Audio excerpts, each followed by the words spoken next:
Prijatelji, pozdravljam vas!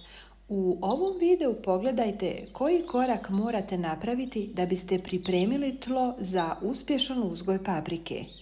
Dragi prijatelji, kako biste vidjeli svaki novi video, pretplatite se na kanal, potpuno je besplatno. Hvala vam! Na ovaj način pružit ćete biljkama hranjive tvari važne za njihov rast i razvoj. Osigurat ćete im dovoljno kalija, kalcija i magnezijuma. Dat ćete biljkama potrebnu energiju sa potpuno 2 prirodna praha bez kupovine skupih i nezdravih hemijskih preparata. Pomiješajte 1 kg drvenog pepela sa 1 supenom kašikom sode bikarbone. Iskopajte rupu, pospite ovu mješavinu i posadite biljku. Ovo je jako važan korak za veliku berbu plodova, ali pazite da ne pretjerate u doziranju da ne biste oštetili korijen. Dragi prijatelji, podijelite ovaj koristan sadržaj i sa vašim prijateljima na društvenim mrežama. Hvala vam na tome! Želite zdrave i snažne biljke paprike, paradajza i krastavca koje će vam dati obilne plodove? Sve počinje od temelja, bogate i zdrave zemlje. Danas ćemo otkriti tajni sastojak koji će transformisati vašu zemlju i dati biljkama savršen početak. Zvuči zanimljivo. Ostanite s nama do kraja jer na kraju otkrivamo recept koji vaša bašta neće zaboraviti. Prije sadnje paprike, paradajza i krastavca vrlo je važno obogatiti zemlju kako biste osigurali biljkama sve što im je potrebno za uspješan start. Prije nego krenemo, dragi prijatelji, napišite nam u komentaru šta vi obično dodajete zemlji prije sadnje povrća. Ili ste jedni od mnogih koji ne dodaju ništa. Možda već imate neki tajni trik. Također, bilo bi nam drago ako volite korisne savjete za vrtlarstvo, pritisnite like i pretplatite se na naš kanal za još više ideja. Zemlja je srce vašeg vrta. Ako je zemlja siromašna hranjivim tvarima, mikro i makronutrijentima, biljke neće moći da rastu snažno i zdravo bez obzira na to koliko se trudite. Biljke poput paprike i paradajza traže mnogo hranjivih tvari kako bi dale plodove pune ukusa. S druge strane, krastavci su poznati po tome što vole tlo bogato organskom materijom koja zadržava vlagu. I zato uz naš poseban dodatak vaša zemlja će biti spremna za bilo koji izazov. I sada dolazimo do našeg tajnog sastojka. Kurkuma. Da, dobro ste čuli. Kurkuma, osim što je poznata po svojim ljekovitim svojstvima za ljude, ima nevjerovatnu prednost za zemlju. Ali zašto baš kurkuma? Kurkuma pomaže u uništavanju štetnih bakterija i gljivica u zemlji koje mogu spriječiti rast vaših biljaka.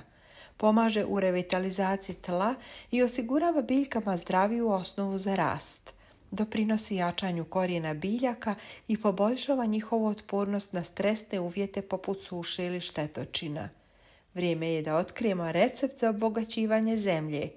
Evo kako možete pripremiti zemlju prije sadnje. Uzmite 1 kašiku kurkume. Pomiješajte je sa 5 litara vode. Dobro promiješajte dok se kurkuma potpuno ne rastvori. Zalijte zemlju ovom mješavinom nekoliko dana prije nego što posadite sjeme. Ova mješavina će očistiti zemlju od štetnih mikroorganizama, obogatiti je i pripremiti za vaše sadnice povrća.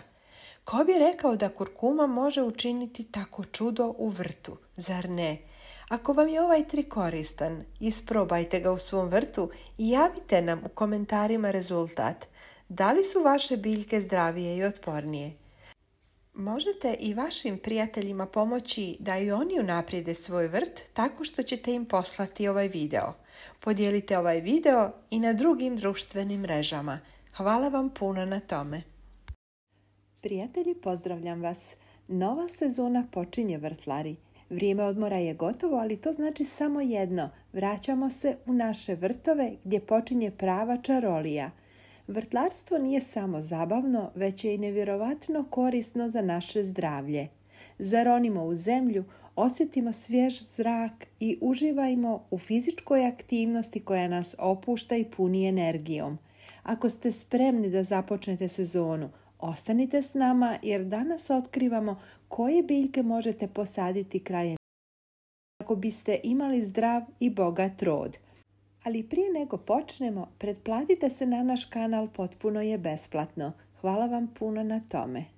Bilo bi nam drago da lajkujete ovaj video jer će na taj način doći do velikog broja ljudi kojima je zaista potrebno. Idemo sa našim korisnim savjetima.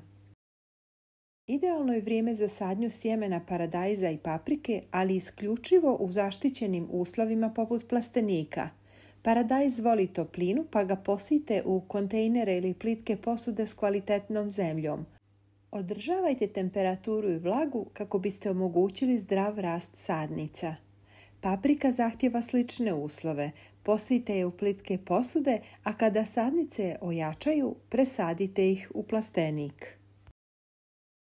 Možete posaditi grašak, pogotovo ako živite u regijama s blažim zimama. Ova biljka voli hladnije temperature i pruža ukusan, zdrav prinos u proljeće. Za ljubitelje svježih salata rukola je nezaobilazna, raste brzo i jednostavno, a njezin specifičan okus unosi svježinu u svako jelo. Poriluk, mrkva, peršun, celer još su neke od povrtlarskih kultura koje možete saditi. Dragi prijatelji, pošaljite ovaj video i vašim prijateljima na društvenim mrežama. Hvala vam puno na tome.